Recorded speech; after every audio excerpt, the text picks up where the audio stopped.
Bonsoir à tous, bienvenue si vous nous rejoignez dans cette nouvelle édition. Voici les titres de ce 20h.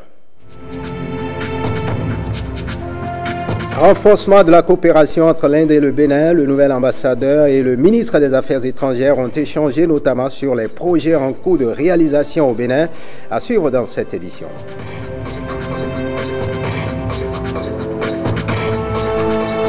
Célébration de la Journée mondiale de l'hygiène menstruelle aujourd'hui 28 mai. L'édition 2019 relance le débat autour de ce sujet, une vraie problématique qui nécessite une synergie d'action.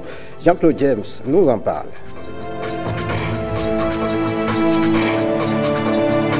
Et puis les 23 écureuils qui joueront les phases finales de la Coupe d'Afrique des Nations en Égypte sont connus.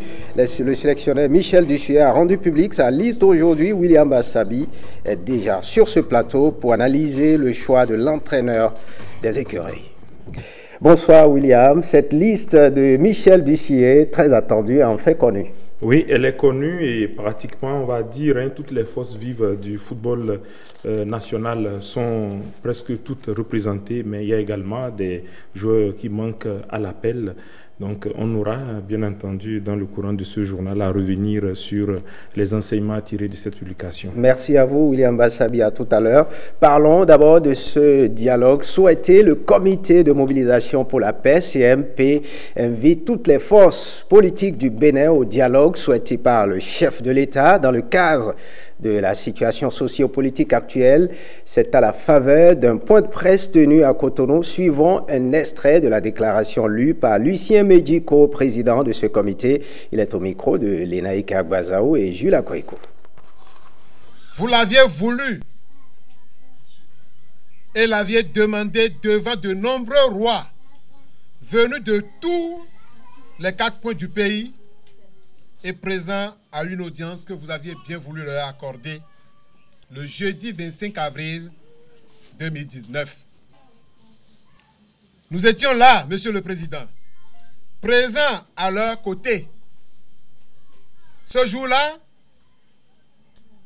vous leur avez dit ceci: allez prier pour que la paix règne dans tous les foyers du pays. Aujourd'hui, Monsieur le Président, la paix, elle est là, vivement présente sur le grand boulevard du dialogue inclusif et de la réconciliation. Elle est présente sur le grand boulevard grâce à vos mesures dissuasives que vous aviez prises pour nous épargner du pire. 1000 fois merci, Monsieur le Président. Ce jour-là, Monsieur le Président, vous aviez poursuivi vos propos en disant au roi ceci, je cite: « Je ferai tout ce qui est de mon pouvoir pour parvenir à une collaboration franche et directe avec mes frères et sœurs qui ne partagent pas la même vision que moi, afin que, main dans la main, nous puissions bâtir ce pays, notre beau pays. » Fin de citation. Dans votre dernier message à la nation, Monsieur le Président, vous aviez réitéré les mêmes propos, déposant ainsi la clé de la collaboration et de la réconciliation sur la table. Cette clé, le CMP demande à nos frères et sœurs leaders de l'opposition d'aller la chercher. Allez chercher cette clé, mes chers amis, c'est déposer à votre tour toutes les options voulues sur la table de négociation. Le CMP reste convaincu que la nature vous aidera à aller chercher cette clé. Le CMP reste toujours convaincu que les rois Béanzin, Kaba, Biok Guerra, Gezo, Tosok Bagidi 13, Agoli Agbo et Monseigneur Isidore de Souza vous aideront à aller chercher la clé de la réconciliation déposée par le président de la République sur la table. Parlons coopération à présent. L'ambassadeur de l'Inde près le Bénin, Oké Thakur, est reçu ce lundi 27 mai par le ministre des Affaires étrangères. Au menu des échanges, des propositions pour accélérer la réalisation des projets en cours, précisément au Bénin. Estelle Doponou pour plus de précisions. Redynamiser la coopération entre l'Inde et le Bénin afin de permettre aux deux pays de bénéficier de la réalisation des multiples projets en cours pour le développement des nations. C'est l'objet de la visite de l'ambassadeur Abaï Thakur au Bénin. L'Inde est le plus grand partenaire économique du Bénin et que cette relation est une relation qui dure depuis très longtemps. La priorité, c'est de développer les relations avec l'Inde. Nous pensons à l'amélioration des conditions d'études à travers les bourses high-tech et d'autres programmes. Nous pensons également aux échanges entre les officiels et les businessmen. Satisfait des échanges, le ministre des Affaires étrangères n'a pas manqué d'énoncer quelques projets. Je pense notamment à un projet d'adduction d'eau potable dans les zones rurales du Bénin. Je pense aussi à des projets dans le domaine des nouvelles technologies. L'ambassadeur vient de m'en parler. Et je pense également à des projets qui les intéressent beaucoup dans des domaines liés à l'éducation et aussi en matière d'énergie solaire. Je pense que nous avons là tout un volet d'activités qui peuvent permettre à nos deux pays de concrétiser des liens qui sont de plusieurs décennies aujourd'hui et qui vont leur permettre de travailler dans l'intérêt des deux communautés en termes de communautés d'hommes d'affaires, mais aussi dans l'intérêt de nos peuples, parce que lorsqu'on crée la richesse ensemble, on la partage ensemble et cela bénéficie au pays. Marié et père de 2 enfants, Abaï Thakur est né le 1er septembre 1969. Titulaire d'un master en technologie, il a fait son entrée au ministère indien des Affaires étrangères en 1992. Journée mondiale de l'intégration de l'Afrique sous le sceau de l'intégration. Cette journée entre les peuples et les États d'Afrique, le 25 mai, est célébrée donc sous le symbole de cette volonté manifeste depuis 1963 par les frères fondateurs de l'unité africaine. Cette année 2019, le Bénin n'a pas manqué de célébrer l'événement. Rebecca Kinjaondé et Alessi Segbemon étaient au ministère des Affaires étrangères dans ce cadre. Regardez. 56 ans de coopération et d'intégration, 56 ans d'unité africaine, la Journée mondiale de l'Afrique se célèbre ici au ministère des Affaires étrangères et de la coopération. Le 25 mai 1963 à Addis Abeba, en Éthiopie, 32 États posaient les fondements de l'Organisation de l'Unité africaine, l'ancêtre de l'Union africaine. L'un des principaux objectifs poursuivis par les pères fondateurs était de promouvoir l'unité, de promouvoir l'intégration et la solidarité, de promouvoir la cohésion, ainsi que la coopération entre les peuples d'Afrique comme moyen d'assurer durablement l'interconnexion entre les pays menant au développement économique et politique de l'Afrique. C'est une vision d'une union des peuples avec une interaction dynamique entre tous les citoyens africains, celle d'une Afrique prospère et pacifique conduite par ses propres citoyens et représentant une force dynamique. Une Afrique intégrée, prospère et pacifique. Une vision épousée et adoptée par les États membres à travers l'agenda 2063. Une manifestation concrète de la manière dont ils entendent transformer l'Afrique en une puissance mondiale de l'avenir. Cet agenda est un plan pour la transformation structurelle de l'Afrique et qui prend en compte ses réalisations et les défis du passé, ainsi que le contexte continental et mondial dans lequel la transformation de l'Afrique est mise en œuvre. Ce plan est basé sur les 8 priorités de ce qu'on a appelé la déclaration solennelle du 50e anniversaire de notre Union, à savoir, premièrement, l'identité et la renaissance africaine, deuxièmement, la poursuite de la lutte contre le colonialisme et la protection du droit à l'autodétermination, troisièmement, l'agenda de l'intégration, quatrièmement, l'agenda pour le développement social et économique. Cinquièmement, la paix et la sécurité. Sixièmement, la gouvernance démocratique. Septièmement, la détermination de l'Afrique à prendre en main sa propre destinée. Et enfin, huitièmement, la place de l'Afrique sur la scène mondiale. Droit et intégration, développement agricole et intégration, culture et intégration, des sous-thèmes retenus pour animer 3 différents panels. Maître Abraham Zinzidokwe et le professeur Dondi Yamou ont ouvert le bal des panélistes.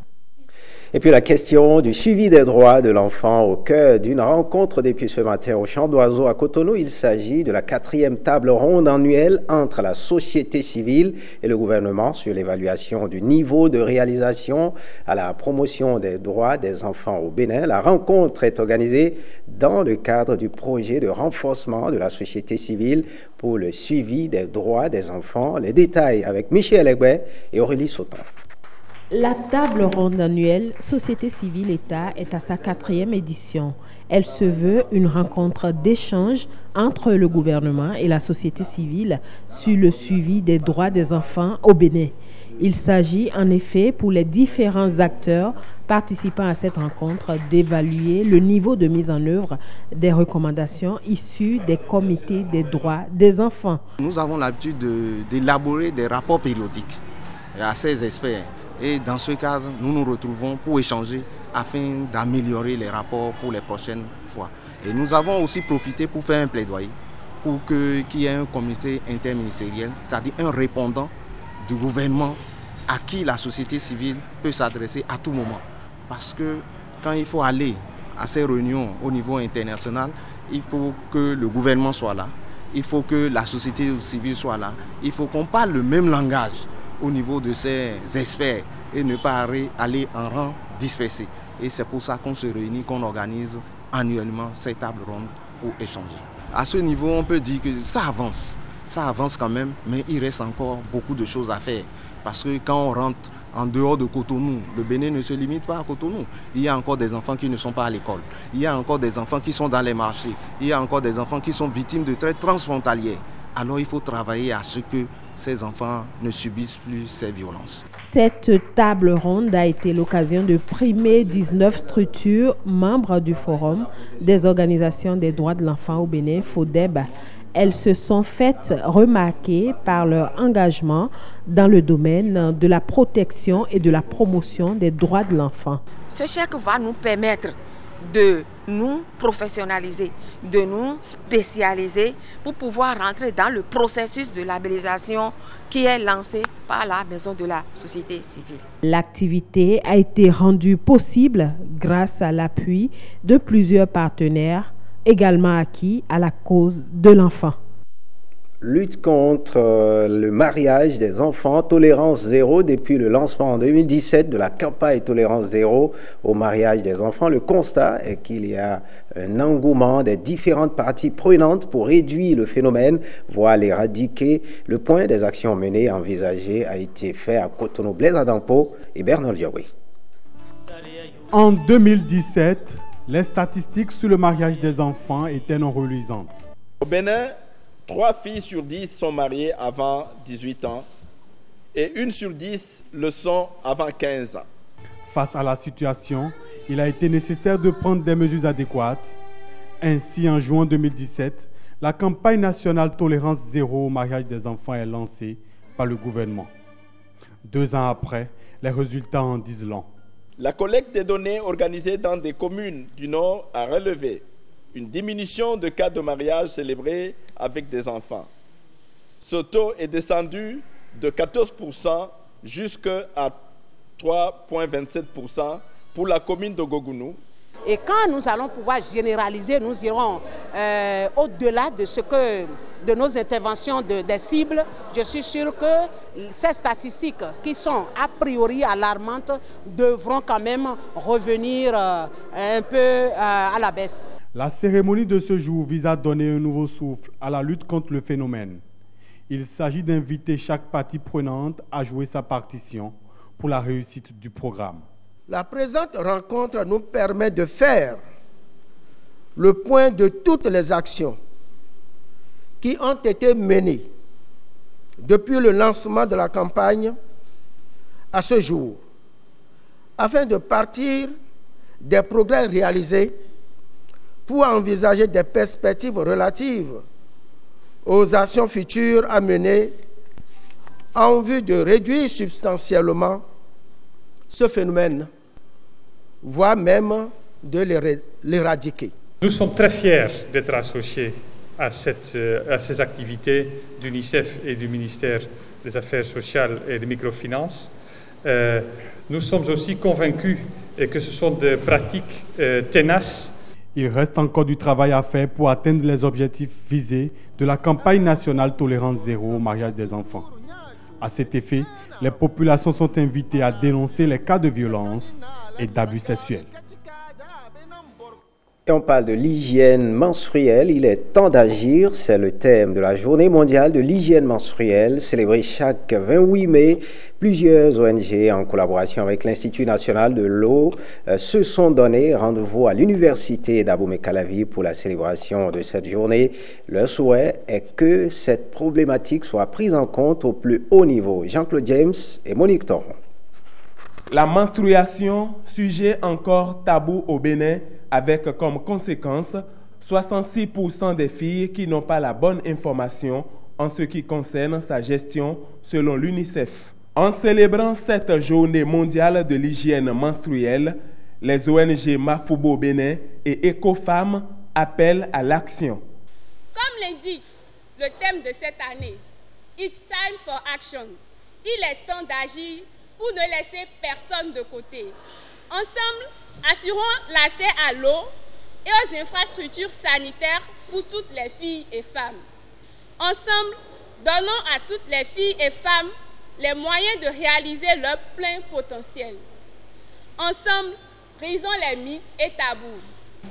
Il faudra donc que les besoins spécifiques des filles et des femmes liés à la menstruation soient connus par les décideurs, mais aussi qu'ils soient pris en compte dans les politiques de développement. 70% de jeunes filles ont déjà eu leurs règles de manière inattendue. L'environnement n'a pas toujours été favorable pour sa gestion, comme l'université.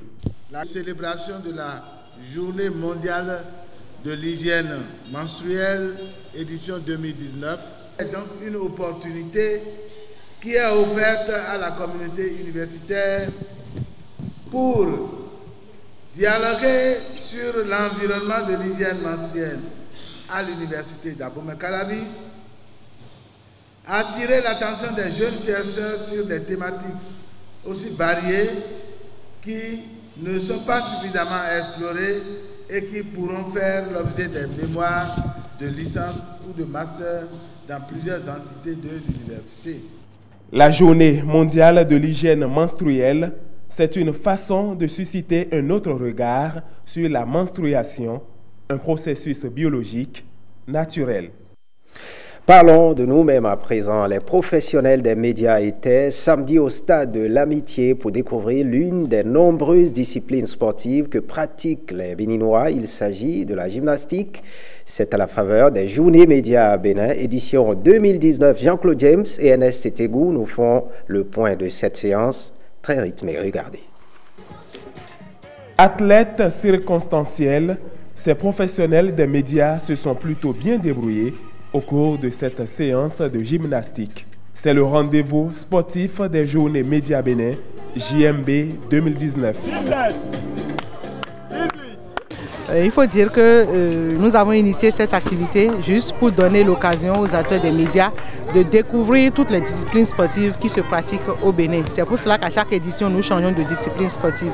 Donc cette édition-ci, nous sommes en train de découvrir la gymnastique, quitte à donner des ambitions à certains de nos confrères ou collègues qui ont bien envie de se donner à la chose sportive. Pourquoi une telle initiative de l'association Élan Média? En dehors du 3 mai, on ne parle plus de nous, acteurs des médias. Et c'est nous qui parlons des autres, c'est nous qui faisons les autres, mais personne ne parle de nous. Et puisque les circonstances ont fait qu'on nous a accordé une journée, on s'est dit, mais pourquoi ne pas profiter de cette journée pour parler de nous tout au long peut-être d'une semaine, et si ça peut arriver tout au long du mois. Du côté des responsables de la Fédération béninoise de gymnastique et des participants, les impressions sont plutôt bonnes. Nous avons passé une belle matinée ensemble et cette matinée est bénéfique pour nous, est bénéfique pour notre santé. J'aurais souhaité déjà que cela nous donne des idées de pouvoir monter un club. Je dois dire que je suis entièrement satisfait et positivement surpris parce que je ne pensais pas découvrir ce que j'ai découvert aujourd'hui. La gym, c'est beaucoup d'activités et le coach nous a bien accompagnés. Je crois que c'est la première fois que j'ai fait le sport de cette façon-là. C'était une opportunité quand même de perdre quelques calories. C'était intense et tout, mais c'était quand même relaxant et j'ai aimé. C'est une initiative salutaire et il faudra encourager les spectateurs et tout le monde à venir faire du sport. C'est bien pour la santé. Au-delà de ses bienfaits pour la santé, le sport donne du sens au vivre ensemble et avec les journées Média Bénin, les professionnels l'expérimentent chaque année, toujours dans une bonne ambiance. Venons-en au dossier de cette édition. Le sélectionneur des écureuils du Bénin a dévoilé la liste des joueurs qui vont défendre les couleurs nationales à la prochaine Coupe d'Afrique des Nations. 23 joueurs retenus, dont 2 locaux. Patrick Ayadi. 23 écureuils convoqués pour grimper sur les pyramides d'Égypte. Dans les tuyaux depuis plusieurs jours, la liste concoctée par Michel Dussuyer est enfin rendue publique. Par une surprise de taille, Fabien Farnol, Saturné Alagbé, gagne toujours la confiance du sélectionneur national. Ils seront épaulés par le jeune Chérif Kako, gardien de but du leader de la Vitalon League, les Buffs du Borgo.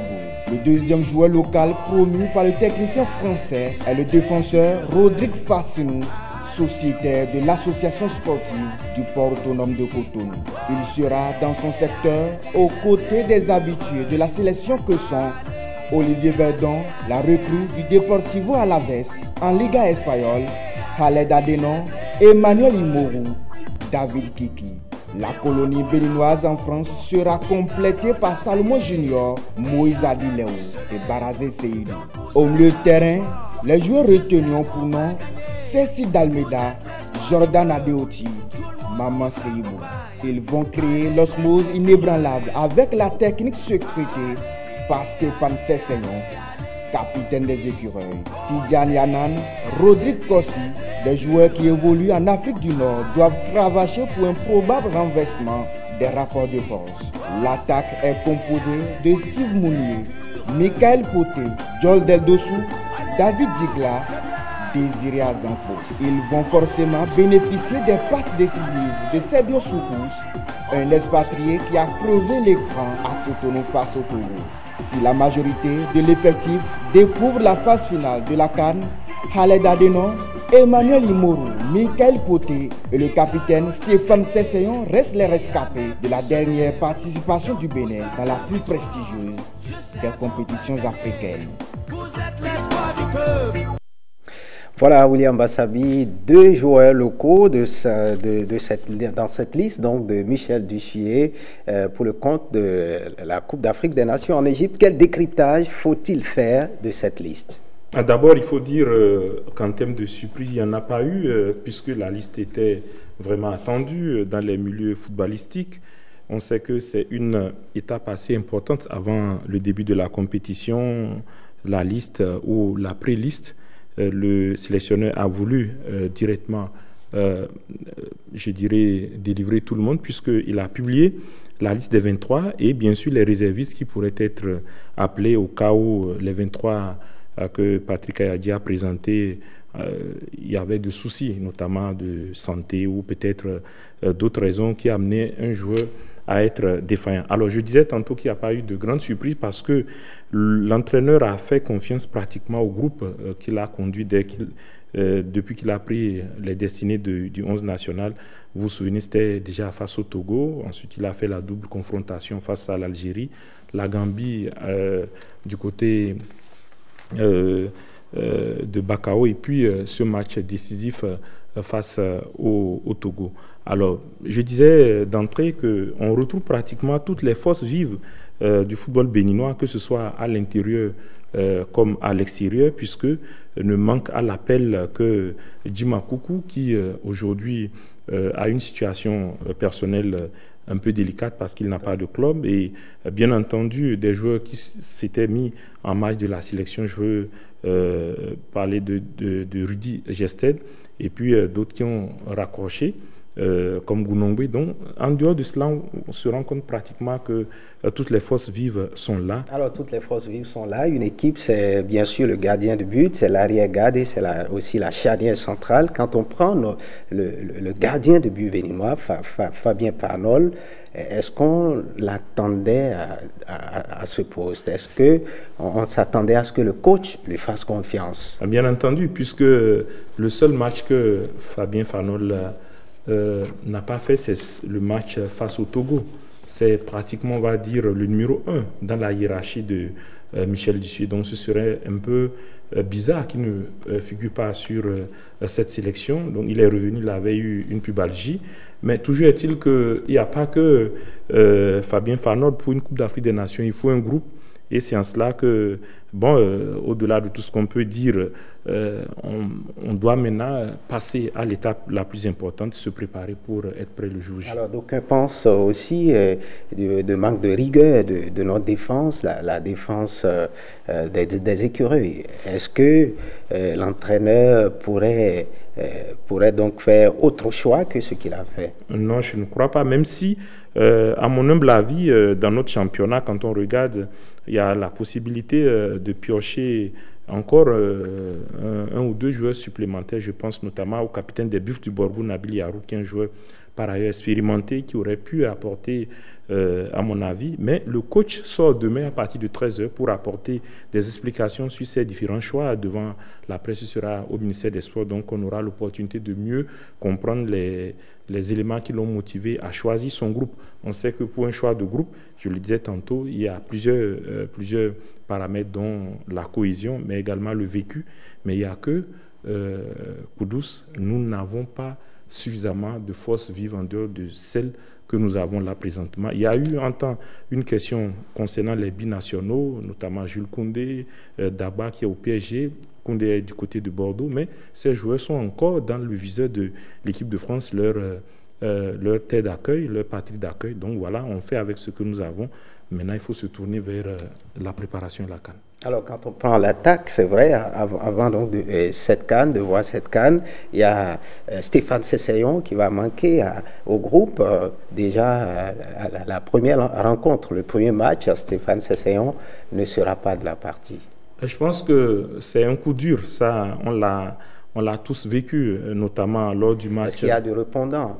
Je pense que, bien entendu, on a vu Sebio Soukou qui a été rappelé qui a été appelé pour la première fois face au Togo. Ici à Cotonou, il a fait une bonne prestation et je pense qu'il peut poursuivre dans cette lancée, et c'est en cela que la préparation est très importante. D'ailleurs, il y a 2 matchs au programme donc, qui permettront aux sélectionneurs d'évaluer tout ce qu'il aura abattu comme travail sur le plan physique, technique, tactique et surtout mental, parce qu'une CAN, lorsque vous êtes prêt partout et vous n'êtes pas prêt mentalement, ce n'est pas la peine d'y aller. Je crois que ils sauront véritablement faire preuve, à mon avis, de supplément d'âme pendant cette compétition qui, certes, elle est difficile, mais peut permettre au Bénin de tirer son épingle du jeu. Voilà, être mentalement prêt. Notre premier match, c'est face au Black Star de Ghana. Est-ce qu'avec ce collectif, le Bénin peut véritablement sortir la tête de l'eau?